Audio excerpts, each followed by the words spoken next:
Hello everyone, good evening all of you. स्वागत है आप सभी का हमारे YouTube channel John of life science में। तो इस सेशन के अंदर अपन ने जो सीरीज स्टार्ट कर रखी है आपके टॉप एमसीक्यू ऑफ जूलॉजी, उसके अभी तक अपन ने 250 इंपॉर्टेंट क्वेश्चंस एमसीक्यू सोल्व किए हैं, जो कि आपके असिस्टेंट प्रोफेसर जूलॉजी के लिए प्लस आपके पीजीटी बायोलॉजी दोनों के लिए काफी इंपॉर्टेंट क्वेश्चंस हैं। ठीक है। और सबसे इंपॉर्टेंट बात यह है कि जिस भी अपन टॉपिक को डिस्कस करते हैं वो एक टारगेटेड होता है। दैट मीन्स अपन ये कह सकते हैं कि एक स्पेसिफिक टॉपिक से अपन क्वेश्चन उठाते हैं और उनको डिस्कस करते हैं। जैसे अगर अपन 20-25 क्वेश्चन सॉल्व कर रहे हैं तो पर्टिकुलर एक इंडिविजुअल एक टॉपिक होगा जहां से आप एग्जाम के अंदर क्वेश्चन बनते हैं। ठीक है, जहां से आपके डायरेक्ट आपको एग्जाम में लाइनें देखने को मिलती है। ठीक है, तो ये सारी चीजें हैं। तो इन सब की चीजों को तो जिन्होंने प्रीवियस लेक्चर नहीं देखे हैं, एक बार आप यूट्यूब के प्लेलिस्ट पे जाना। टॉप एमसीक्यू जूलॉजी के नाम से प्लेलिस्ट बनी हुई है। काफी इंपॉर्टेंट क्वेश्चन है, अच्छे क्वेश्चन है, तो उनको एक बार आप देखना, काफी आपको हेल्प मिलेगी। इनके अलावा अपन ने एक प्लेलिस्ट के अंदर 500 क्वेश्चन और सोल्व करा रखे जूलॉजी के एचपीएससी के नाम से। वो मैं वीडियो को लास्ट में आपको शो कर दूंगा, यूट्यूब पे ले जाके सारी चीजें आपको दिखा देंगे। ठीक है, तो जिन्होंने प्रीवियस लेक्चर नहीं देखे एक बार आप जरूर देखना। आपको हर एग्जाम के लिए, असिस्टेंट प्रोफेसर के लिए जूलॉजी के एग्जाम, चाहे आप किसी भी स्टेट से बिलोंग करते हो, वहां पे आपको बेनिफिट मिलेगा। तो आज का सेशन स्टार्ट करते हैं। The site of origin of replication usually contains. Origin of replication का मतलब जहां पे आपके प्रमोटर पे या पॉलीमरेज की जो बाइंड होने की कंडीशंस हैं या उसकी लोकेशन है कि डीएनए का आपका स्टैंड है, ऐसे तो है नहीं कि पॉलीमरेज यहाँ भी बाइंड हो गया, यहाँ भी हो गया। वो एक स्पेसिफिक लोकेशन बाइंड होगा और उसको बोलेंगे ओराई साइट, मतलब ओरिजिन ऑफ रेप्लिकेशन। और जो ओरिजिन ऑफ रेप्लिकेशन की जो साइट होती है वो होती है आपकी एटीरिच सीक्वेंस। ये हमेशा ध्यान रखना। एटीरिच सीक्वेंस इसलिए है क्योंकि आपके ए और टी के बीच में सिर्फ 2 डबल बॉन्ड है और जी और सी के बीच में आपके 3 है। ठीक है, ए और टी के बीच में 2 बॉन्ड, जी और सी के बीच में 3। तो कॉमन सी बात है, ए और टी के बीच में 2 बॉन्ड है तो इनको ब्रेक डाउन करने के लिए एनर्जी की रिक्वायरमेंट कम होगी। बट अगर आप जीसी के बीच के बॉन्ड को तोड़ोगे तो आपको ज्यादा चाहिए। तो एटीरिच सीक्वेंस इसलिए है क्योंकि वहां पे आपके कम आपको एनर्जी रिक्वायर है। तो रेप्लिकेशन के लिए जो ओरिजिन साइट होती है, ओराइज साइट, वो हमेशा एटीरिच होती है। तो ये आपको ध्यान रखना है। सो फर्स्ट क्वेश्चन का right answer option number A. Which of the following enzyme repair the gaps in DNA. देखो, अपन ये बोलते हैं कि डीएनए आपका डबल स्टैंडर्ड है। एक पे जहाँ पे आपके कंटिन्यू डीएनए बन रहा है वो लीडिंग स्ट्रैंड, एक वो है जहाँ पे आपके डीएनए है वो पेचेस के अंदर बन रहा है, छोटे छोटे से फ्रेगमेंट में बन रहा है। छोटे छोटे ऐसे न्यूक्लियोटाइड की एक चेन बनती है छोटे टुकड़ों। तो इनको बोलते हैं ओकाजाकी सेगमेंट। और इन ओकाजाकी सेगमेंट को जो आपस में लिंक करने का काम करता है वो करता है आपका लाइगेज एंजाइम। तो हमेशा ध्यान रखो, जो गैप्स वगैरह डीएनए के अंदर फिल करेगा वो करेगा आपका ligase enzyme. So right answer option number A. In eukaryotes and bacteria the most common form of regulation. मतलब ये कह रहा है कि प्रोकैरियोट और यूकेरियोट के अंदर जो आपके जीन रेगुलेशन की एक्टिविटी है वो किस लेवल पे होती है, तो हमेशा होती है आपके ट्रांसक्रिप्शन लेवल पे।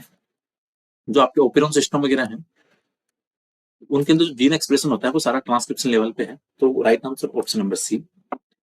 What is the process of activation of amino acids in the presence of ATP? It's linked to their cognate tRNA. कहने का मतलब ये है, आपके अमीनो एसिड को टीआरएनए के साथ में अटैच करना, मतलब टीआरएनए की आपकी चार्जिंग, टीआरएनए की चार्जिंग है वो बेसिकली होगी आपकी जो प्रोटीन फॉर्मेशन होगा, और प्रोटीन फॉर्मेशन की जो प्रोसेस है उसको बोलते हैं ट्रांसलेशन। और टीआरएनए का दूसरा नाम है आपके adapter RNA, soluble RNA. Adapter और सोल्यूबल आरएनए दोनों किसके नाम है? TRNA. So translation right answer. 55 की बात करें, the nucleotides in DNA strand are linked together by. जो आपके डीएनए का डबल स्ट्रैंड है उसके अंदर जो न्यूक्लियोटाइड्स वगैरह होते हैं वो उनको ऐड कैसे होते हैं आपस में? तो आपस में जो न्यूक्लियोटाइड है वो होते हैं आपके फॉस्फोडाइस्टर बॉन्ड के द्वारा। ये आपको ध्यान रखना है। ठीक है, डीएनए के अंदर जो आपके न्यूक्लियोटाइड है वो ऐड किससे होंगे? फॉस्फोडाइस्टर बॉन्ड से। So right answer option number C. What is the shape of DNA? जब भी अपन डीएनए के डबल हेलिक्स स्ट्रक्चर पढ़ते हैं तो अपन बोलते हैं कि जो डीएनए है वो आपका वॉटसन और क्रिक के अकॉर्डिंग डबल स्टैंडर्ड हेलिक्स है। So right answer option number C. What is central dogma represented by? Central dogma का मतलब ये हो गया, डीएनए से आपका पहले रेप्लिकेशन चला, रेप्लिकेशन से आगे ट्रांसक्रिप्शन चला और फिर आपका ट्रांसलेशन चला। तो ये जो प्रोसेस है माइंड में, इसको बोलते हैं central dogma. DNA DNA to RNA और RNA to protein formation will be called as central dogma sequence. So right answer option number A. 258 की बात करें, in some viruses RNA serve as the storage of genetic material. And DNA synthesize from RNA by the enzyme. यहाँ पे आपके DNA का formation virus वगैरह के अंदर, ये आपको पता है वायरस के अंदर जो जेनेटिक मटेरियल है वो आपका आरएनए, और आरएनए से जो डीएनए का फॉर्मेशन होता है वो होता है आपके रिवर्स ट्रांसक्रिप्टेज एंजाइम के द्वारा। ठीक है, तो right answer option number C. 259 question बोल रहा है the DNA replication occurs in a semi conservative manners. जो डीएनए का जो एक आइडियल कंडीशन है वो होती है आपकी सेमी कंजर्वेटिव रेप्लिकेशन मेथड है। ठीक है, तो ये आपको जानने के लिए सेमी कंजर्वेटिव मेथड है आपके डीएनए रेप्लिकेशन की, जो सबसे ऑथेंटिक फॉर्म है। इसके अंदर क्या होता है, आपके दो डॉटर सेल बनेगी। ठीक है, उनके अंदर आपका एक होगा पेरेंटल स्ट्रैंड और एक होगा आपके न्यू सिंथेसाइज्ड स्ट्रैंड। दोनों के दोनों नए नहीं होंगे, उनमें एक पेरेंटल होगा और एक सेमी का मतलब हाफ हाफ होंगी चीजें, एक पेरेंट से और एक न्यूली वाली। तो इसके अकॉर्डिंग राइट आंसर क्या होगा आपका option number B, two daughter cells is consisting of one parental strand and one newly synthesised DNA. So right answer option number B. Which of the following are the characteristic feature of DNA replication. देखो DNA replication template और directed है, मतलब एक stand से start होगा। DNA replication require short RNA primers. RNA primers आपको इसलिए चाहिए क्योंकि ये आपको प्रोवाइड करेगा 3 prime OH for adding the nucleotides. आपको 3 प्राइम ओएच पे जो न्यूक्लियोटाइड ऐड करने हैं और वो ऐड करने के लिए वो आपको लोकेशन प्रोवाइड करवाएगा फॉर डीएनए रेप्लिकेशन। वो आपकी प्रोवाइड करवाई जाएगी आरएनए प्राइमर्स के द्वारा, और इस आरएनए प्राइमर्स का जो फॉर्मेशन है ये आरएनए की चेन होती है। आरएनए प्राइमर्स का निर्माण होता है प्राइमेज एंजाइम के द्वारा। So DNA replication is templated directed, correct है। DNA replication requires short RNA primers, ये भी करेक्ट है। DNA replication highly accurate process, मतलब इसके अंदर मिस कंडीशन कम होगी, मतलब गलत न्यूक्लियोटाइड बहुत कम ऐड होंगे। सो इसलिए आपके all of the above B option सही है। Short stand of the short stand of test S primer is required for replication of DNA. तो ये बोल रहा है आपको आरएनए प्राइमर चाहिए आपके रेप्लिकेशन को इनिशिएशन कराने के लिए। So right answer option number B. As the two stands of double helix are separated, मतलब आपने डबल हेलिक्स से दोनों स्टैंड को अलग अलग किया। The positive supercoiling interferes with the further unwinding of DNA. ठीक है, which of the following enzyme makes a break in stand of DNA to release supercoiling. Simple ध्यान रखो, सुपरकोइलिंग का नाम आए उसके नाम आपके सामने आना चाहिए टोपो आइसोमरेज एंजाइम। टोपो आइसोमरेज भी दो है, एक फर्स्ट है एक सेकंड है। फर्स्ट की बात करें तो ये सिंगल स्टैंड के लिए, और सेकंड की बात करें तो ये आपके डबल स्टैंड के लिए। तो डीएनए रेप्लिकेशन के दौरान जो डीएनए के जो स्टैंड है वो दोनों आपस में ओपन होंगे। ओपन होने के बाद उनकी जो सुपर कोइलिंग है उसके लिए रिस्पॉन्सिबल होगा आपके टॉपवाइज enzyme. So right answer option number D. DNA replication is bidirectional, मतलब दोनों तरफ चल रहा है, एंड एंटी पैरेलल है। Which of the following statement is false regarding DNA replication. आपको यहाँ से रेप्लिकेशन की गलत बातें बतानी। DNA synthesis like as addition of nucleotide occur from 5 to 3 position, मतलब आपके डीएनए का निर्माण 5 to 3 साइड में हो। सही बात है। The DNA synthesis is semi-continuous या semi-conservative with continuous leading strand and discontinuous lagging strand। अपन ने पहले बोला कि leading strand पे DNA कंटिन्यू बनेगा और लेगिंग पे डिसकंटिन्यू। तो ये बात भी सही है। डीएनए सिंथेसिस बाई डायरेक्शनल, सही बात है। सो यहाँ पे गलत ऑप्शन तो कोई भी नहीं है। So none of the above will be correct answer. Right answer क्या होगा option number D. Which of the following enzyme separate the two strand of DNA during application. आपके दोनों स्टैंड है, यहाँ पे आपको जो बबल बनाना है आपके हेलिकेज एंजाइम के द्वारा यहाँ पे बॉन्ड ब्रेक डाउन करने का काम करेगा। सो हेलिकेज एंजाइम क्या करेगा, दोनों स्टैंड को सेपरेट करेगा। So right answer option number C. Which of the following reaction is required for proof reading during DNA replication by DNA polymerase third. तो डीएनए पॉलीमरेज थर्ड के द्वारा जो उसकी 3 to 5 प्राइम एक्सोन्यूक्लियस एक्टिविटी है वो यहाँ पे काम आएगी प्रूफ रीडिंग के लिए। प्रूफ रीडिंग का मतलब होता है कि गलत न्यूक्लियोटाइड तो ऐड नहीं है, उनको करेक्ट करने के लिए, वरना उसमें आगे जाके ट्रांसक्रिप्शन की प्रोसेस में दिक्कत आती है। तो डीएनए जब बनता है तो पॉलीमरेज एंजाइम वहाँ पे प्रूफ रीडिंग एक्टिविटी करता है, मतलब गलत न्यूक्लियोटाइड ऐड तो नहीं है उसको देखता है। तो डीएनए पॉलीमरेज थर्ड के द्वारा जो आपका मेन रेप्लिकेटेड एंजाइम होता है उसके पास में एक्टिविटी है 3 prime to 5 prime exonuclease activity for proof reading. So right answer option number B. 267 termination of replication is triggered by. रेप्लिकेशन को खत्म करने के लिए जो लास्ट प्रोसेस होती है टर्मिनेशन, वहां पे एक तो ध्यान रखो टस प्रोटीन काम आती है, एक होती है आपकी टर्स सीक्वेंस जो होती है आपकी साइटोसिन की रीच। तो टस प्रोटीन और टर्स सीक्वेंस दोनों के दोनों रिस्पॉन्सिबल आपके टर्मिनेशन के लिए। So right answer option number D. अगला क्वेश्चन आपके in eukaryotes which of the following DNA polymerase required for mitochondrial DNA replication. देखो आपको यूकेरियोटिक की बात आई तो आपको 5 ध्यान रखने, alpha, beta, gamma, delta, epsilon. ठीक है, आपके यूकेरियोट्स के अंदर 5 आपके पॉलीमरेज एंजाइम है। एक सेकंड।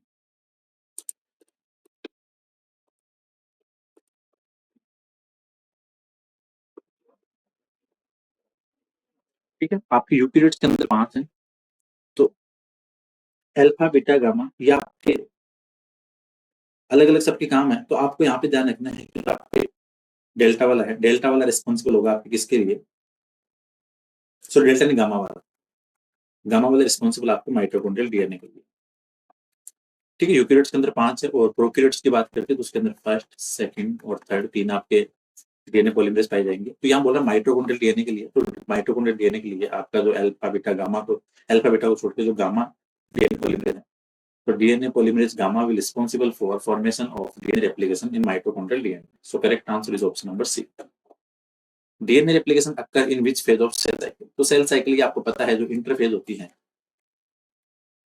इंटरफेज के अंदर जो आपकी G1, G G2, M, इसके अंदर जो आपकी एस फेज है, इसके अंदर आपके डीएनए सिंथेसिस की प्रोसेस कंप्लीट होती है। तो सिंपल ध्यान रखो, अगर सेल साइकिल की बात कर रहा है तो इंटरफेज, और उसके भी डेप्थ में जाके पूछ रहा है तो इंटरफेज की भी एस फेज में। तो यहाँ पे किसमें होगा? इंटरफेज में। सिमिलर नीचे वाले क्वेश्चन है, DNA replication take place in S phase. तो आप ध्यान रखेंगे। सो ये थे आज के इंपॉर्टेंट क्वेश्चंस कुछ आपके रेप्लिकेशन से रिलेटेड। ठीक है, जैसे ही टाइम मिलेगा थोड़े दिन बाद में अपन आपके मॉलिक्यूलर बायोलॉजी स्टार्ट करेंगे, तो जहाँ से अपन सारी चीजें कवर करेंगे। अभी थोड़ा टाइम मिल रहा है, सोल्व कर रहे हैं। तो जिन्होंने प्रीवियस लेक्चर नहीं देखा, एक बार आप जाके जरूर देखना। ठीक है, अपन ने यूट्यूब के ऊपर, मैं आपको दिखा देता हूँ प्लेलिस्ट के अंदर जाके, जो अपना zone of life science channel है, इसके अंदर आपको प्लेलिस्ट के अंदर जाना है। सबसे पहले प्लेलिस्ट के अंदर ये देखो, टॉप एमसीक्यू जूलॉजी के नाम से प्लेलिस्ट है। इसके अंदर अभी तक अपन ने 9 सेशन डाल दिए हैं, first, second, third, fourth, fifth, second, 7, 8, 9। तो ये आपके 9 वीडियो डाल दिए हैं, जिसके अंदर आपके 250 इंपॉर्टेंट क्वेश्चन सोल्व कर लिए, और ये आपके आरपीएससी फर्स्ट ईयर बायोलॉजी इन सबके लिए सही एकदम परफेक्ट क्वेश्चन है। उसके बाद में अगर आपके और क्वेश्चंस की बात करें, एक प्लेलिस्ट और है, ये आपकी SPSC, RPSC biology, SPSC, UPSC zoology MCQ के नाम से। इसके अंदर आपके 24 वीडियोज हैं। ठीक है, जिनके अंदर आपके 500 प्लस क्वेश्चन अपने सोल्व कर लिए हैं। तो जिन्होंने प्रीवियस लेक्चर नहीं देखे, एक बार आप जाके जरूर देखना, आपको एग्जाम के लिए काफी इंपॉर्टेंट क्वेश्चन देखने को मिलेगा। और इनकी पीडीएफ है जो अपना zone of life science channel है, वहां पे अपलोड कर दी विद आंसर की। तो इन वीडियो को जरूर देखना, टोटल प्योर एकदम जूलॉजी के क्वेश्चन है, काफी अच्छे क्वेश्चन है, काफी बेनिफिट रहने वाला है। इसके बाद में और भी चीजों को आसान करने के लिए एनिमल टेक्सोनॉमी का सबको डर रहता है, तो उसके लिए animal taxonomy important 500 MCQ for RPSC के नाम से प्लेलिस्ट है। इस पे जाना, आपके 500 questions only for animal taxonomy के करवा रहे हैं। एक बार आप जाके इनको जरूर देख लेना, तो आपको अल्टीमेटली काफी सारी चीजें आपको प्लेलिस्ट पे जाके मिलेगी। ठीक है, RPSC first year biology MCQ मतलब आपके जो प्रीवियस ईयर के एग्जाम्स के पेपर लगे हुए हैं उनको यूनिट वाइज सोल्व करवा दिया है फर्स्ट ईयर वालों को। तो आप प्लेलिस्ट पे जाना, आपको काफी सारी चीजें वहां पे देखने को मिलेगी। ठीक है, तो आपके कहने का मतलब ये है, एक तो टॉप एमसीक्यू जूलॉजी ये सेशन चालू है, जिसके अंदर आपके क्वेश्चन चल रहे हैं। इसके बाद में आपके अलग अलग 500 क्वेश्चन मिक्स में करवा दिए जूलॉजी के, 500 आपके एनिमल टेक्सोनॉमी के। तो इनकी पीडीएफ टेलीग्राम ग्रुप पे अपलोड करते हैं, तो जो भी स्टूडेंट टेलीग्राम पे ऐड नहीं है तो एक बार मैसेज कर देना, अपना जो चैनल है जोन ऑफ लाइफ साइंस नाम से, वहां पे ऐड कर देंगे। और ये जो क्वेश्चन सीरीज है आपके असिस्टेंट प्रोफेसर जूलॉजी एग्जाम के लिए काफी इंपॉर्टेंट रहने वाली है। ठीक है, यहाँ पे आपको free of cost questions plus उनकी पीडीएफ वगैरह सारी आपको प्रोवाइड करवा जा रही है। वीडियो सॉल्यूशन भी आपके पास है, उसके बाद में क्वेश्चंस की आपको पीडीएफ दे रहे हैं, आंसर की के थ्योरी सेशन आपके चालू हैं, प्रॉपर थ्योरी इथोलॉजी अब आपके टोटल आपके असिस्टेंट प्रोफेसर को लेकर चालू हैं। ठीक है, जो इथोलॉजी अपने प्ले स्टोर जाके देखना, इथोलॉजी आपके असिस्टेंट प्रोफेसर आरपीएससी के लिए प्रॉपर उसके अकॉर्डिंग चल रहे हैं। 99% कंडीशन ये रहेगी कि आपकी इथोलॉजी क्वेश्चन वहां से बाहर नहीं आने वाली, तो आपको काफी फायदा रहेगा। तो एक बार आप जाके देखना, चैनल को विजिट करना, वीडियो को शेयर भी करना, लाइक भी करना। So thank you so much for watching this video, मिलते हैं नेक्स्ट क्लास में।